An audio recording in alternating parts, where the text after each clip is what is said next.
नमस्कार। कार्यक्रम सत्यपथमा यहाँलाई हार्दिक स्वागत छ। कार्यक्रममा हामीले समसामयिक विषयमाथि केन्द्रित रहेर छलफल गर्ने गर्छौँ। प्रतिनिधि सभा 2063ले मुलुकलाई राष्ट्रनिरपेक्ष राष्ट्रका रूपमा घोषणा गरिसकेपछि मुलुकमा धार्मिक विवाद सुरु भयो। फेरि पनि पहिलो संविधान सभाले संविधान जारी गर्न सकेन। दोस्रो संविधान सभाले मुलुकलाई हिन्दू धर्म सापेक्ष बनाउनेछ भन्ने अपेक्षा आम नागरिकले गरे।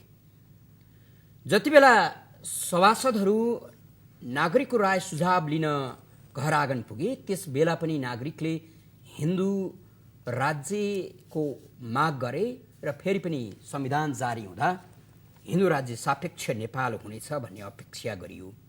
तर दुर्भाग्य भन्नुपर्छ, संविधान जारी गरिँदा धर्मनिरपेक्षलाई संस्थागत गर्ने प्रयास राजनीतिक दलहरूले गरे। यति बेला मुलुक धर्मनिरपेक्ष बनेको छ, फेरि पनि धार्मिक विवाद झन् चुलिने अवस्थामा पुगेको छ। कुनै पनि मुलुकमा धार्मिक विवाद सुरु भयो भने त्यसले परिणाम राम्रो दिँदैन भन्ने गर्छन् धर्मका ज्ञाताहरू। तर नेपालमा धर्मनिरपेक्ष किन गरियो, किन मुलुकलाई धर्मनिरपेक्ष घोषणा गरियो, यो भने चित्तबुद्ध जवाफ अहिले पनि नेपाली राजनीतिज्ञहरूसँग छैन। हामी आजको कार्यक्रममा मुलुक धार्मिक सापेक्ष हुनु र नहुनुमा के अन्तर छ, यो मुलुकलाई हिन्दू राज्य सापेक्ष बनाउनका लागि अभियान चलाइरहनुभएका स्वामी चन्द्रेशसँग हामी छलफल गर्छौँ। किन चाहिन्छ हिन्दू राज्य नेपालका लागि र नेपाल हिन्दू राज्य सापेक्ष किन हुनुपर्छ, यी र यस्तै प्रश्नमाथि छलफल गर्नेछौँ। हाम्रो स्टुडियोमा उपस्थित हुनुहुन्छ स्वामी चन्द्रेश। स्वागत गरौँ स्वामीजी, यहाँलाई इमेज टेलिभिजनमा हार्दिक स्वागत छ। नमस्कार स्वामीजी, अब कुनै पनि देश धर्मसँग जोडिनै पर्छ? देशको अस्तित्व धर्म संस्कृतिसँग जोडिन्छ हो? देश के हो पहिले बुझ्नु पर्यो है। राष्ट्र केलाई भन्छ बुझ्नु पर्यो। राष्ट्र एक भूमिखण्डमा एक गोष्ठी जनता जसको मनोभाव एउटै हो, आचार आचरणमा एउटा सामञ्जस्यता छ, त्यसलाई राष्ट्र भन्छ।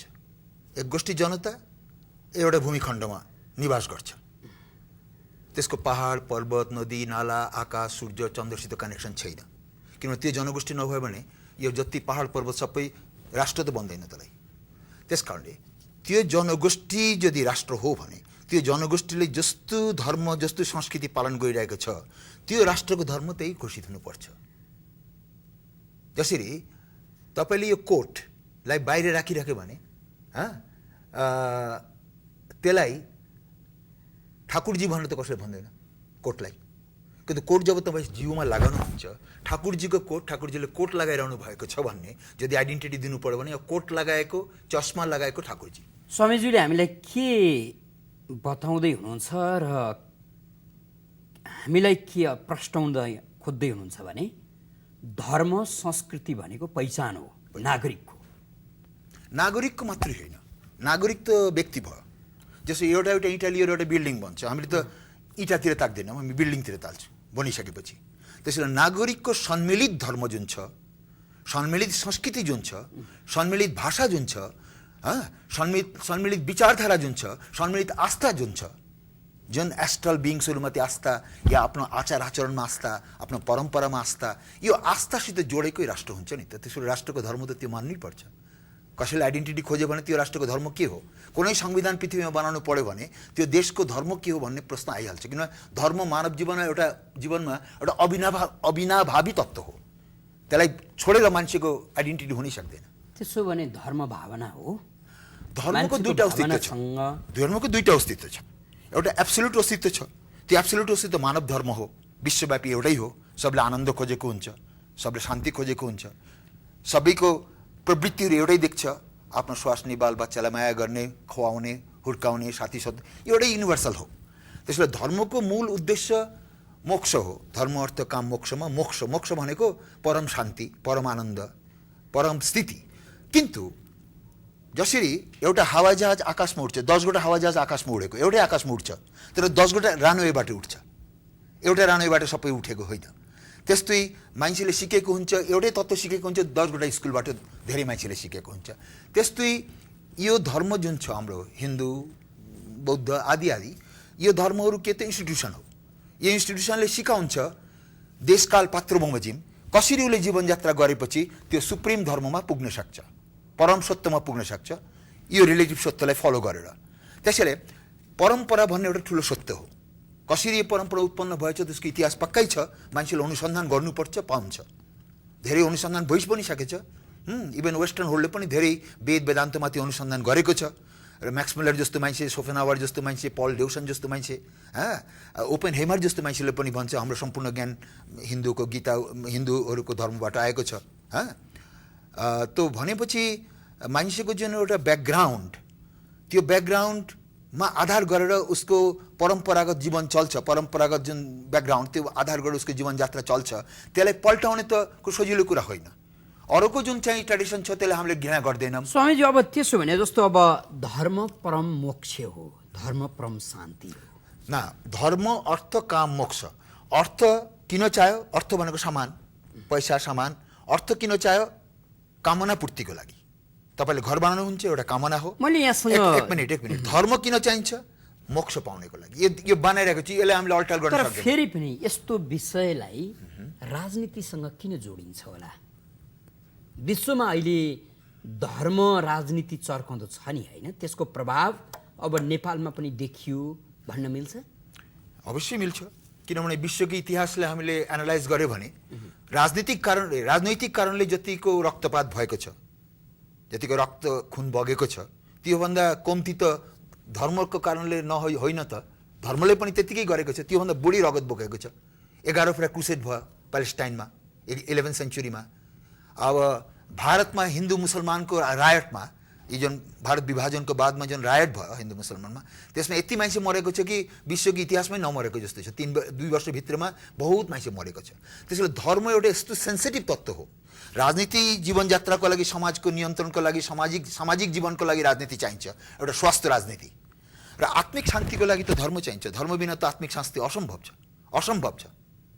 अहिले तपाईँले विश्व धर्म राजनीति र त्यसका विकृत स्वरूपका बारे जुन बताउँदै हुनुहुन्छ, त्यसको प्रभाव अब हामी कहाँ, अब धर्म राजनीति हामी कहाँ पनि सुरु भयो?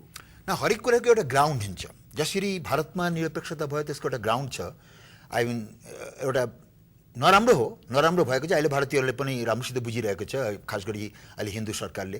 त्यो चाहिँ के भयो भने अब 300-400 वर्ष मुगलको शासन भयो, 200 वर्ष अङ्ग्रेजको शासन भयो, 15th सेन्चुरीदेखि पोर्तुगिजहरू आयो, भास्कर डी गामा आएको 1499मा, त्यसपछि उहाँलाई अरबले भगाइदियो। त्यसपछि फेरि उहाँ 15th सेन्चुरीको बिगिनिङमा आएर प्रतिष्ठा गर्नुभयो। गरेपछि क्रिस्चियनिटी त्यहीँबाट सुरु भयो। अब क्रिस्चियन धर्म, मुसलमान धर्म, यो दुईवटा धर्मको प्रक्रिया के छ, उसको पद्धति, त्यो हामीले निन्दा गर्ने, प्रशंसा गर्ने कुरा होइन। उनको पद्धति तरवालको बलमा, राजनीतिको बलमा मान्छेलाई धर्म परिवर्तन गराएर, धर्म त परिवर्तनको विषय होइन, त्यही पनि एउटा धर्म परिवर्तन गराएर दल बढाउने, सङ्ख्या बढाउने। शङ्का बाँडेपछि हामी सबभन्दा ठुलो भन्ने एउटा उनीहरूको गौरव, पोलिटिकल इन्फ्लुएन्स क्रिएट गर्नेलाई, यो एउटा उनीहरूले धर्मलाई, क्रिस्चियन मुसलमानले धर्मलाई आफ्नो राजनीतिक प्रतिष्ठा, विश्वव्यापी राजनीतिक प्रतिष्ठा, प्रभाव फैलाउनेको लागि उनीहरूले प्रयोग गरेको हो। किन हिन्दूले राजनीतिलाई प्रयोग गरेको होइन। हिन्दूमा के थियो भने राजा र ऋषि हात मिलाएर राज्य चलाउने गर्थ्यो। मानिसको जीवनमा, समाजको, जसरी एउटा कुकुर 4 खुट्टाले दौड्छ, एउटा घोडा 4 खुट्टाले दौड्छ, त्यस्तै समाज पनि 4 खुट्टाले दौड्छ। शिक्षा, धर्म, राजनीति, अर्थनीति। शिक्षा धर्म अगाडिको 2 खुट्टा हो, राजनीति अर्थनीति पछाडिको 2 खुट्टा हो। अब जसरी 4 खुट्टाले दौड्ने कुकुरको एउटा खुट्टाले खतम पारिदिए भने 3 खुट्टाले उसले, 3 खुट्टा त मेजोरिटी हो नि त, त्यही पनि उसले दौड्न सक्दैन। त्यस्तै हाम्रो समाजमा यदि एउटा तत्त्वलाई हामीले बिगाडिदिए भने बाँकी तत्त्वहरू पनि विकृत हुन जान्छ। त्यसैले धर्मको आफ्नो अस्तित्व छ। धर्म महत्त्वपूर्ण कुरा हो, राजनीतिले त्यसलाई पल्टाउने खोज्ने होइन। तर स्वामीजी, फेरि पनि नेपाल त बहुधार्मिक देश हो नि त, होइन? यस अर्थले हिन्दू धर्म सापेक्ष हुनैपर्छ भन्ने त्यस्ता जिकिर के छन्? प्रश्न यो आयो कि बहुधर्मधर्मी देश कुन होइन विश्वमा, त्यो पहिले भन्नुहोस् त। नेपालको नाम किन लिनुहुन्छ? पृथ्वीमा कुन देश छ जसमा मेजोरिटी माइनोरिटी छैन? इङ्ल्यान्डमा तीनटा सहर त हिन्दुस्तानी मात्रै बसिरहेछ, हिन्दू मात्रै। त्यहाँ इङ्ल्यान्डको मान्छे त्यहाँ टुरिस्ट भएर जान्छ। त्यहाँ पिक खोसिरहेको छ, भित्तामा मन्दिर यत्तु सेतु सबै बनिरहेछ, सिङ्गमर्मरको सबै छ। अमेरिकामा शिवाजी कलोनीमा खालि बङ्गाली मात्रै छ। त कुन देश छ? के कुवेत हो, अरब हो, कुन चाहिँ साउदी अरेबिया हो? कुन देशमा मेजोरिटी माइनोरिटी छैन? त यदि तपाईँ डेमोक्रेसीको कुरा गर्नुहुन्छ, आजको समाज डेमोक्रेसीको कुरा गर्छ, डेमोक्रेसीको क्लियर कट फर्मुला के हो त? Government by the people, for the people, of the people, and majority must be supported. यस विषयमा प्याट्रिक हेनरीले के भन्नुहुन्छ भने, प्याट्रिक हेनरी एउटा ठुलो अमेरिकन सिनेटर हो र फ्रिडम फाइटर पनि हो। त उहाँले के भन्नुहुन्छ भने, government by the people, for the people, of the people must not rob the people, must not rob the people. यहाँ मैले त्यही पाइरहेको छु। Government by the people, for the people, of the people, जुन कि अहिले नयाँ नेपालमा आएको छ, भर्खर जन्मेको छ, स्टार्टेड रबिङ द पिपल। जनतालाई नै उल्टाइदिने, जनतालाई उल्टाएर गभर्मेन्ट कहाँ टिक्छ त? गभर्मेन्ट त टिक्नै सक्दैन नि त। जनता बिना त यहाँले यसो भनिरहँदा, तर मुलुक धर्मनिरपेक्ष बनाइदा नागरिकको अथवा जनताको विरोध त तपाईँले खोजेको जस्तो सडकमा अथवा सतहमा देखिएन। प्रश्न यो आयो कि केही समय चलिरहेको थियो, उठेको पनि थियो। मैले 10 वर्ष यसमा काम गरेँ। निरपेक्षता घोषणा अगाडिको गरे बित्तिकै यसो प्रवचन सुरु गरेको थियौँ। 500 भन्दा बढी प्रवचन गरिसक्यौँ यस विषयमा। लाखौँ लाख किताब डिस्ट्रिब्युट गरिसक्यौँ फ्री अफ कस्ट। अब प्रश्न यो आयो कि नेपाली जनतामा जुन आधुनिक कालमा अरू देशहरूमा लामो समयसम्म जुन देशहरूमा डेमोक्रेसीको चलन चलेको छ, अमेरिका जस्तो, भारत जस्तो देशमा, या अमेरिका जस्तो इङ्ल्यान्ड देशमा जो अहिले त डेमोक्रेसीकै हो सबै देश, त्यो जस्तो त नेपालमा भएन। नेपाल त भर्खर राजतन्त्रबाट बाहिर आयो। राजतन्त्र भनेको जनताले कुरै गर्न नपाइने, articulation is not allowed, whatever you have. यो कस्तो थियो भने ठ्याक्क भियतनाम जस्तो। गभर्मेन्टले के भन्छ भने, तिमीलाई गाडी चाहियो दिन्छु, पैसा चाहियो दिन्छु, तिमीलाई घर चाहियो दिन्छु, किन्तु गभर्मेन्टको विरुद्धमा एउटा शब्द भनेपछि तिम्रो सत्यानाश। तिम्रो जुन राजनीतिक स्वतन्त्रता, तिम्रो जुन राजनीतिक विचारधारा, तिम्रो जुन राजनीतिक ज्ञान, त्यसको अभिव्यक्ति यहाँ पाएन। नेपालले पनि बहुत वर्ष पाएन। त्यसकारण अहिले एकै रिभोल्ट गर्ने क्यापासिटी पनि आएन। त्यसपछि निरपेक्षको अर्थै धेरै मान्छेले बुझेकै छैन, अझै बुझेकै छैन। यसको परिणाम पनि बुझेकै छैन। सापेक्षताका लागि अथवा हिन्दू धर्म सापेक्षताका लागि निकै ठुलो विद्रोह गर्नेछन् नागरिकले, त्यो अपेक्षा स्वामीजीको छ। हिन्दू राष्ट्र घोषणा नगरिकन नेपालमा, हिन्दू राष्ट्र घोषणा नगरिकन नेपालमा सोही सरकार र सोही संविधान बन्नै सक्दैन, असम्भव। किनभने मेजोरिटी 80% हो। तिमीले भन्छ मेजोरिटी माइनोरिटीको कुरा, माइनोरिटीको लागि त एउटा हाम्रो सहानुभूति हुन्छ, उसलाई राख्ने दिन्छु। जस्तो विश्वभरिमै सबै माइनोरिटी भन्छ, अस्ट्रेलियामा यत्रो नेपाली बसिरहेछ, तिनीहरूले सहानुभूति पाइरहेछ। किन्तु राष्ट्रको कन्स्टिट्युसन त मेजोरिटीको हो नि त। मेजोरिटी माइनस गरेर तिमी माइनोरिटी 4%, 5%, 6% मान्छेको लागि त्यो पनि तिनीहरूको लागि हुँदैन। तिनीहरूको लागि त्यो पनि हुँदैन। किन हुँदैन? पहिले त निरपेक्ष शब्दको अर्थ बुझ्नु पर्यो। निरपेक्ष शब्द कहाँबाट आयो? भ्याटिकन चर्चले सेक्युलरिटी शब्द उत्पन्न गरेको छ, त्योबाट निरपेक्षता आयो। सेक्युलरिटीको अर्थ के छ? धर्म नहुनु। सेक्युलर शब्द डिक्सनरीमा हेर, कुनै धर्म नहुनु, भौतिक हुनु, केवल भौतिक, जुन देखेको, खाएको, पिडेको, योभन्दा कुनै परकाल सरकाल छैन। यो सेक्युलरिटीको उनीहरूले के माने लगायो कि त्यो राष्ट्रमा कुनै किसिमको धर्म हुनु हुँदैन। किन्तु त्यसलाई एप्लिकेसन अर्को किसिम भइरहेछ। कस्तो भइरहेछ? जुन देश क्रिस्चियन छ त्यहाँ सेक्युलरिटी चल्दैन, जुन देश क्रिस्चियनिटी छैन त्यो देशमा उसको भएको धर्मलाई हटाएर क्रिस्चियनिटीलाई प्रतिष्ठा गर्ने, त्यसलाई सेक्युलरिटी नाम दिएको छ। त्यो तिमीलाई स्वीकार छ? यो देशमा हजारौँ वर्षदेखि बसिरहेको हिन्दू, न कुनै पोलिटिकल इन्टरप्सन कहिले भएको छ इन्डिया जस्तो, अरू देश जस्तो त भएको छैन। अब बहु देशमा सत्ता परिवर्तन हुन्छ, अमेरिकामा सत्ता परिवर्तन भयो, इङ्ल्यान्डमा सत्ता परिवर्तन, त्यहाँ त धर्म परिवर्तन त हुँदैन। अर्को कारण के पऱ्यो भने कि जसरी तिम्रो पार्टी, म जब नेपालमा आएँ 47-48 वर्ष अगाडि, त्यस समय माओवादी नाम सुनेको थिएन। पार्टीहरूको अस्तित्व थियो, कङ्ग्रेस त त्यसमा बढ्यो, ह्युमले बनाएको कङ्ग्रेस त नेपालको कङ्ग्रेस होइन, त्यो नेपालको कङ्ग्रेस पछि बन्यो। त्यसैले भनेपछि यो पार्टीहरू अस्ति मात्र उत्पत्ति भयो, जबकि हिन्दू धर्मको दर्शन र ज्ञान अनन्तकालदेखि आइरहेको छ। अब त्यसलाई आएर यहाँ भर्खर नेपालमा आएर खाउ नपाएर कसैले गल लिएर यदि भन्यो भने म हिमालको डाँडा पल्टाएर त्यहाँ घर बनाउँछु, त्यो त सम्भव हुँदैन नि त। हजारौँ वर्षको धर्मलाई तिमीले कुन ग्राउन्डले पल्टायो? त्यो पोइन्ट आउँछ नि त सबै। स्वामीजी अब मानौ नेपाल हिन्दू धर्म सापेक्ष भयो, आम नागरिक र देशलाई हुने फाइदा के हो भनिदिनुहोस् न। सबभन्दा पहिले त के भयो भने कि अहिले देशमा हामीले विभाजन देखिरहेछौँ, विभाजन जनतामा विभाजन देखिरहेछौँ। तराईको मान्छेहरूले पहाडलाई यो गर्ने, पहाड यो आदि आदि, किन्तु बेसिकली सबै हिन्दू नै हो।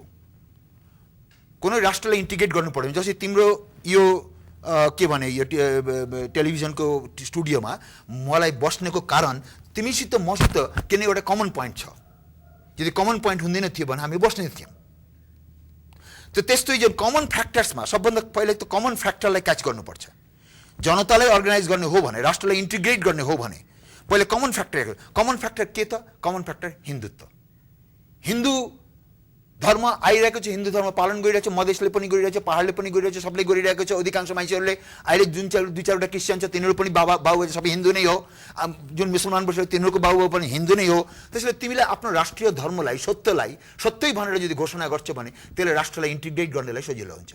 एक नम्बर कुरा, किनभने एउटा भाइटल पार्ट हो, एउटा भाइटल पार्ट हो धर्म, मामुली पार्ट होइन। सेकेन्डली यदि एजुकेसनमा तिमी धर्म लिएर आउँछ भने, तिम्रो शिक्षामा धर्मीय शिक्षा पनि जोड्छ भने व्यक्तिको लागि अझ फाइदा हुन्छ, त्यसलाई सबैले स्वीकार गर्छ। कमन पोइन्ट आइहाल्छ त्यहाँनिर।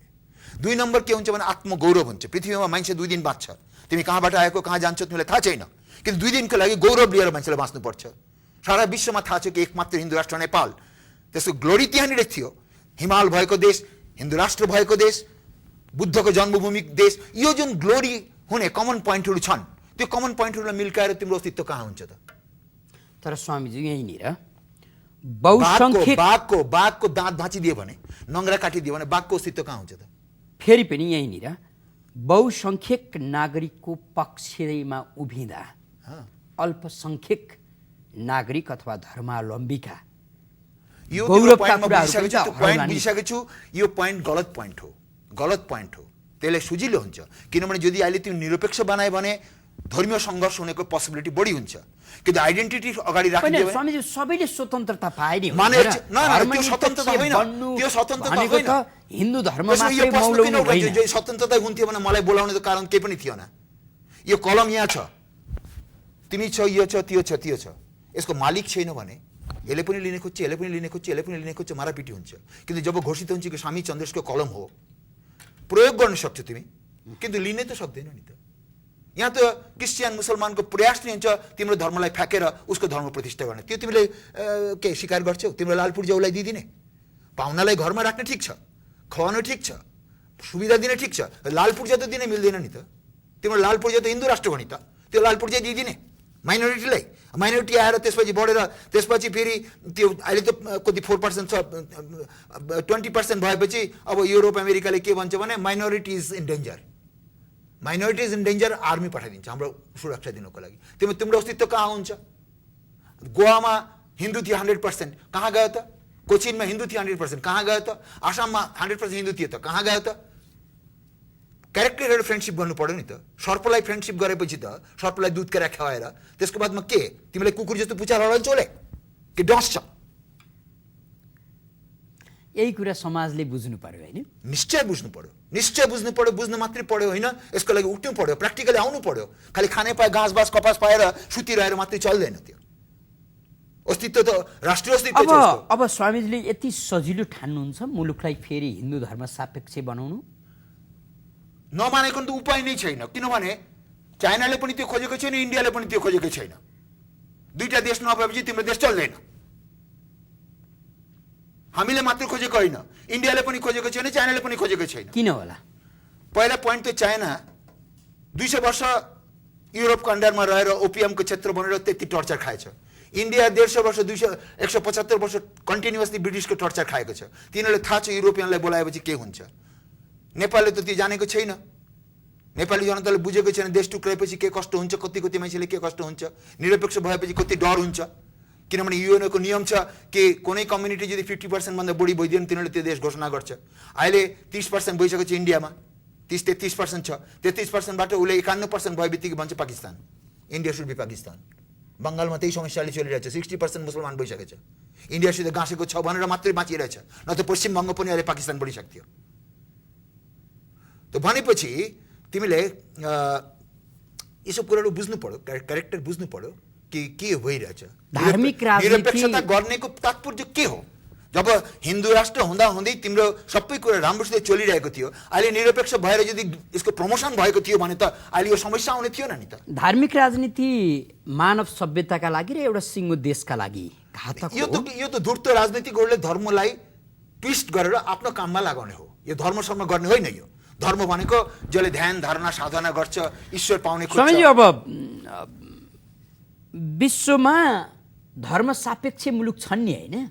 सबै धार्मिक सापेक्ष राष्ट्र, सबै अस्ट्रेलिया पनि धार्मिक स्पष्टै भनेको छ। अस्ट्रेलियाले भनेको छ, अस्ट्रेलियन गभर्मेन्टले कि यो क्रिस्चियन देश हो, यहाँ तिम्रो बाहिरको धर्महरू जुन बसिरहेको छ आफ्नो आफ्नो ठाउँमा धर्म गर, हामीलाई आपत्ति छैन। किन हाम्रो धर्मलाई यदि बाधा दिन्छ भने यो क्रिस्चियन मुलुक हो, मुलुक क्रिस्चियन हो, आफ्नो आइडेन्टिटी हो नि त। आइडेन्टिटीलाई कसले मिल्काउने? अहिले जस्तो तिम्रो नाम के? तिम्रो नाम ठाकुर। अब भोलि यदि हामीले देवुर भन्यो भने तिमीले मान्छौ? मान्दैन। किनभने तिम्रो सर्टिफिकेट जान्छ, तिम्रो परिचय जान्छ, तिम्रो आमाबाउको बुझिन्छ, तिम्रो फ्रेन्ड बुझिन्छ। देवुर भन्ने को आयो त हामीले चिन्दैन भन्छ। त्यस्तै तिम्रो हिन्दू राष्ट्र केही नभइकन, कुनै आन्दोलन नभइकन, कुनै आवाज नउठिकन त्यसलाई निरपेक्ष बनाउनेको तात्पर्य के? पहिलो उत्तर त मलाई त्यहाँ दिनुपर्छ। एकाएक निरपेक्ष भन्यो, के हो निरपेक्ष? जसले गरेको त्यसले बुझेको छ कि जसलाई गरेको त्यसले बुझेको छ कि? स्वामीज्यूले एकचोटि बुझाइदिनुहोस् न छोटोमा।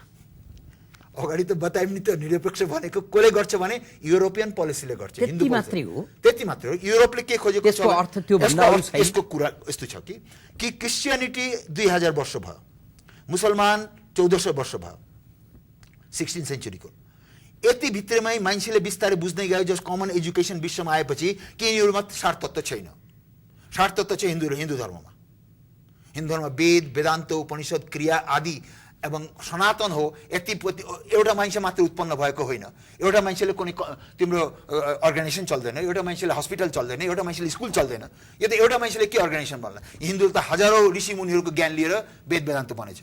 त्यसैले यो धर्म एउटा महत्त्वपूर्ण धर्म हो भन्ने अहिले कमन प्लेटफर्मको एजुकेसन भएको कारणले सबले बुझ्न थालेछ। भनेपछि विश्व अहिले हिन्दूतिर गइरहेछ। अमेरिकामा एउटा चर्च एउटा नेपालीले किनिदिएछ। इस्ट इन्डिजमा थुप्रो चर्चहरू बेचिसकेको छ। अस्ट्रेलियामा मान्छे चर्चमा जान्दैन। त्यसो भने तपाईँहरू जस्ता धर्मगुरुहरू मुलुकलाई धर्मनिरपेक्ष बनाउँदा यति अत्तालिनु पर्ने कारण के? यसको कारण त बताइरहेको छु नि त, बताइरहेको छु। त्यसकारण क्रिस्चियन मिसनरी जुन अर्गनाइजेसनहरू छन्, क्रिस्चियन मिसनरी छ नि त, यो त एभरेज मासको कुरा गऱ्यौँ त उनीहरूले आफ्नो धर्म छोड्यो। जर्मनीमा भन्यो कि हामी कुनै धर्म मान्दैनौँ, प्राणायाम योग गर्छु। त तिनीहरूको मिसन जुन छ त फेल खाँदै गइरहेछ। अटोमेटिकली चर्चहरू पनि राम्रो चलिरहेको छैन, सबै चलिरहेको छैन। त्यसको रियाक्सन के लिने हो? तिनीहरूको नजिक त हाम्रो जस्तो फिलोसफी छैन, जस्तो इस्कनले प्रचार गरेर हिँडिरहेछ। उनको खालि राजनीति छ, दुष्ट राजनीति र पैसा। अगाडि राजनीतिक पावरले प्रयास गरेको थियो भारतवर्ष अरू क्रिस्चियन देशहरू जस्तो अफ्रिका सबै क्रिस्चियन बनायो। त्यो सबै राजनीतिक पावरले बनायो। मुसलमानहरूले इरान इराकहरूलाई बनायो, राजनीतिक पावरले बनायो। यहाँ अहिले राजनीतिक पावर सबको साथमा भएको कारणले उनीहरू पैसा छोडिरहेछ र गभर्मेन्टले क्याच गरिरहेछ। जो माने कि इस्कन रासियामा प्रचार गर्यो, रासियाले गीता बन्द गरिदियो, गरिदियो, माने गरिदियो। त्यसपछि फेरि रासियन मान्छेहरू उठेपछि त्यसलाई ओपन गरिदियो, ब्यान गरिदियो। स्वामीजी, अब अलिकति एक सेकेन्ड, किन्तु यिनीहरू आएर गभर्मेन्टलाई नि क्याप्चर गर्ने। स्वामीजी, अब जस्तो नि यो संविधान तिम्रो हिन्दूको संविधान त होइन, जनताको संविधान त होइन, बनाएको मान्छेहरूको संविधान होइन, यो युरोपियन संविधान हो। अब हिन्दू धर्मभित्रका विकृतिका कारण विशेष गरी नेपालमा हिन्दूहरूको बाहुल्यता हुँदाहुँदै पनि हिन्दू धर्ममाथि आक्रमण भयो भन्ने गर्छ नि, जस्तो छुवाछुत, उचनिच। यो चाहिँ धर्मको व्याख्या हो कि धर्म मान्नेहरूले धर्मलाई विकृत बनाइदिए? छोटोमा भन्दैन। कसैको शरीर, स्वास्थ्य शरीरमा रोग लाग्यो भने त्यो रोग शरीरको अङ्ग हुन्छ कि रोगलाई निकाल्ने कारण पर्छ? रोगको कारण शरीरलाई नै मारिदिने हो कि टाउको दुखेपछि टाउको काटिदिने हो कि हात मड्केपछि हात काटिदिने हो कि के? तिम्रो विचार के हो? लिभिङ बडीमा त any living body in the world is subject to disease. रोग हुन सक्छ, त्यो रोगलाई निराकरण पनि गर्नुपर्छ। त्यो पुरा त्यो रूपमा लोग के हो? यो एकैचोटि काटेर त्यसलाई खतम पारिदिन त होइन। हिन्दू धर्मको विकृति मात्रै होइन, विश्वको प्रत्येक धर्म विकृति छ। सिया सुन्नीको जति विकृति त सायद हिन्दू धर्ममा छैन। प्रोटेस्टेन्ट क्याथोलिकको विकृति जस्तो हिन्दू धर्ममा छैन। त्यसपछि स्लेभरीको जुन खुट्टै काटिदिने भागेपछि त्यस्तो विकृति त हिन्दू धर्ममा छैन। त्यसपछि तिमीले आफ्नो सानो विकृतिलाई महान विकृति सम्झ्दै यसलाई मिल्काइदिने खोज्ने, तिमीभन्दा बढी विकृति भएकोलाई बोलाएर लिएर आएपछि त। स्वामीजी, यहाँले आफ्नो अत्यन्तै व्यस्त समय म्युज टेलिभिजनलाई प्रदान गरिदिनु भयो, हामी आभार प्रकट गर्छौँ। अच्छा, धन्यवाद। दर्शकवृन्द, हामीले मुलुकलाई धर्मनिरपेक्ष बनाएको सन्दर्भ पारेर स्वामी चन्द्रेशसँग छलफल गऱ्यौँ। विशेष गरी मुलुकलाई हिन्दू धर्म सापेक्षबाट हटाएर धर्मनिरपेक्ष बनाइसकेपछि यो विषय पेचिलो बनेको छ। कतिपय जानकारहरू यो विषयले अझ गम्भीर मोड लिन सक्ने बताइराखेका छन्। कार्यक्रम हेरेर साथ दिनुहुने सम्पूर्ण दर्शकवृन्दलाई धेरै धेरै धन्यवाद दिँदै बिदा हुन्छौँ। नमस्कार।